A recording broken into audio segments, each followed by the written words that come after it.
bakka anjirutti malee Keenyu ragaa gaafa. qorichi boolla gaafa namaa qotti ijoolleen kun gadi baatee natti wacci anjalaa wajjin waca dhuguma yeroo laalu dubbichi obboleessa kiyya waan kijibaa naasa'e waan rabbii fi nama biratti illee jaalatamne dhibbatti waan jiru sitti nu dhageeffadha. Rabbiin beektaa maal dubbattaa na kuchisiiftee haasa dabaree gatta malee. Barri gabaabsaa jirtu yaada keettoo tamame karaa sirrii irra jirtu obboleessa. Dabaree kennaaf ibsa dabaree kenniif nama kamiifu. Namni kamuu dubbatanii afarsan faareen afarsan malleeni. Afarsaa irraa haasa'e nurraa barbaade migaa. Akka namaatti sila kaa'een beeku gurbattiin nana fuliyoo. Waan barbaadde jedhee mana namaatiif arrabsuun barbaadu dhageeffatu. Uffatanii waciraati dhagaa geebii usaa dhaggeeffadha carraa isin duraas jirraati dhaggeeffadhaa saafaa qabadhaati warra afaan banuu malee gurra hin qabne. Dhageeffadha. Waan akkasinitti himaa tokkoffaa ila abbaa hirrummaa kana utuu warree keessaa seentan abbaa hirrummaatiif as jiru sii galee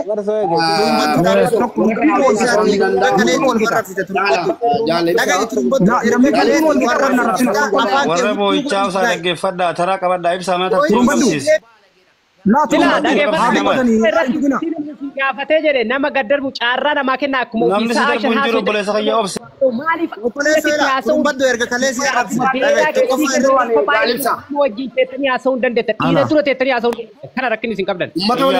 Yaaluuti dhaggeeffadhu si dhaggeeffadhu.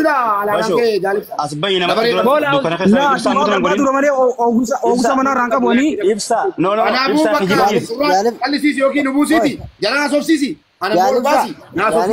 mana tartiiba goonamoo yoo mana keetti namatu hin beektaa rakkoodha tartiiba ni gootamu gootu. Oke, afarsu carraa kan nama ati kan nama qabinan dubbatanii. Turumbaddu obsa. Ashmuuri nutti hin ibsa kajirru mana keetti ila qoy kajirru mana keetti qajeelfama wayii sitti himuu barbaada malee haasa'uuf illee miti. Garuu amma mubarak haasaa jira. Fakkeenyaaf turumbaddu maaltu arraba nutti fidi. Turumbaddu maan nu arrabsa. Sigale tokkoffaa irratti nu arrabsa bakka deemu hundatti namni maqaa isaa irraa jirta dhaggeeffadhu ati na faarsaan jirtu ati sin arrabsa nutti ni jinaa isin jiru. Turumbaddu rakkii fi isaan wal dubbisanii turumbaddu irraa dhaabbaddu. Turumbaddu okay dhaabbaddeeni haa fidatu isaan waliin deebisanii turumbaddu obse. Okay. Ila gabaabaa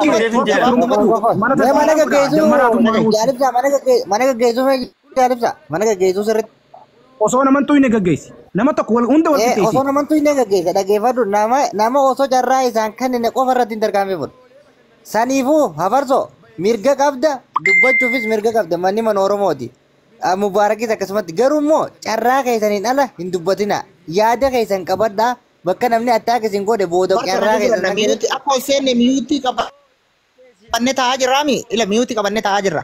Fakkeenyaaf turumbaddu maal miyuutii irraa baasee nu arrabsanu isa tuqaan jiru maqaa turumbaddu baasaa jiru bakka deemuun nu arrabsanu. Namaaf galgalachuudha. Eenyu afaan sin barsiisaa jira hadhaa arragaaggateera. Liqaman barii kee ragaa waliin qabadhe.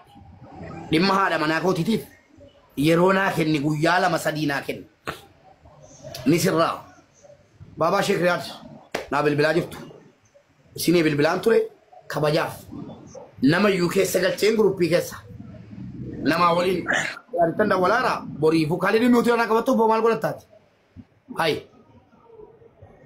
Isinii bilbilee baabaa koo kabaja sin naa qabdanu anis kabajan sinii qabu sinii bilbila nama keessa kaa'e narraa kaasuu diddan yoo xiqqaate hadha gizee 10 sinii bilbileera. Gizee 10 sinii bilbiluun koo kabaja keessaniif kabaja sin kaleessa dhuftanii abeet mubaarak jettanii fuuldura koo dhaabattaniifanii siniin tanaadhe hadha immoo waa'ee manaa kootii kaleessa madaal sinitti meera gaafuma dura. Sinitti meera. Dosee kana hin cufu mucaan amala qabaa. Mucaan keessan amala qabaa. Gaafa amalli isaa itti kaaten itti kaasa siniin jedheera gaafa sana. Waadaa koo guuttadhe Oromoon fedhe nan dhaabu abbaan fedhe nan dhaabu.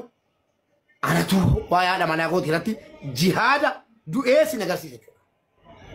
Ishee ana kan na dhaabe waan biraa miti. Naasoftaan nama sin galchee yuun beeku wallaahi billaahi. Annaman barbaanne naanaa isaan jedhe. Kanaaf isa ijoolleen gadi baatee afaan banaa ooltee fi an gatiitti kafalee dubartii ambaatiifuu iyyaan oolaa gadi ba'e. Dhageessanii dubartii ambaatiifuu ka abbaan barbaade Dubaayin keessatti maallaqa nyaate iyyaan oolaan miti haadha manaa koo kabachiisu. Akkatti haadha manaan namaa kabachiifamtu isiniin agarsiisa amma barnoota Oromoo hundaaf ta'a. Akkitti haadha mana an Ustaaz Riyaadiin kabajee Sheexaayiriin kabajee erga dhaabbachuun koo tuffii taatee hadda gorillaa gannatti baaftanii namaa miti jaljeessa boolla keessatti harree waliin guddate kan natti baaftanii waa'ee haadha manaa kooti san natti kaaftanii beellamatti hin kennu jechuudha. Geessanii beellama ittiin kennu biyya seerri keessa jiru keessa jirra. Silaa dubbiin karaa qabata wallaaqneeti gara biyyaatti galla. Irraan deebi'a wallaaqnee gara biyyaatti galle biyya keessa olfiisina. Kairoon biyyatti keessatti olfiisina miti. Inni kun isa kanaan cufamaa sitti beeraa farsoo silas galee sitti beeraa. Yeroon ol sitti galu gatiya afaan amma haadha manaa qotu. Ufaan kana udaan haadhatii maqaatii nuti nayin asirratti. Udaan haadhatii kana afarsoo jechuun ilma haadha sale. Abboon gurbaa dullaa kana dullaa haadha. Kairoo keessattuu hin jiraadde minaan hin jettu sana liqaambariin keetu ajjira. Liqaambariin kee halkanii guyyaa haadha kiyyaa arrabsiisu. Dhageesse liqaambariin kee ofii isaatii as taa'ee haadha kiyyaa arrabsuu sodaate. Haadha koo arrabsiisu ajjira. As keessaas nama ijaaree arrabsiisaa ture. Bakka biraattis arrabsiisaa ture. Isa kana waa ittiin siin jedhaa. Galatoomaa ulfaadhaa. Ibsaa turumbadu ibsaa nama mamme. Obboleessa keetii miti nama ibsaa. Ibsaa barbaada namni ajandaa kana qosee dubbii kana natti dinaade. Ibsaa hamba. Maali kana ibsaa numa obboleessa kee. Ayeena yaama. Nama ibsaa. Ibsaan anarraa maal qaba? Kabajni malu wal kabajnee. Mubarak ibsaa waan jedhe beektaa? Mubarak ibsaa waan kabajnee waliin deemuun hin malu. Jara saddeet nama rabsuu yoo ta'an nama 1700 Kaayiroo itti nama Mubarak rabsuu asli maayikii bakka takkatti hin barbaade bakka takkatti akkama atiree fayyadu sanitti. Dantaa keessan Kophaatti hin barbaadu. dhaqaa barbaadadhaa gaafa odiitii qofa amaanaa rabbiitii. Mubarak kan jiru wallahi billahi. Gargaarsa kana keessa Mubarak kan jiru. Waa tokko itti baruu barbaadu miti.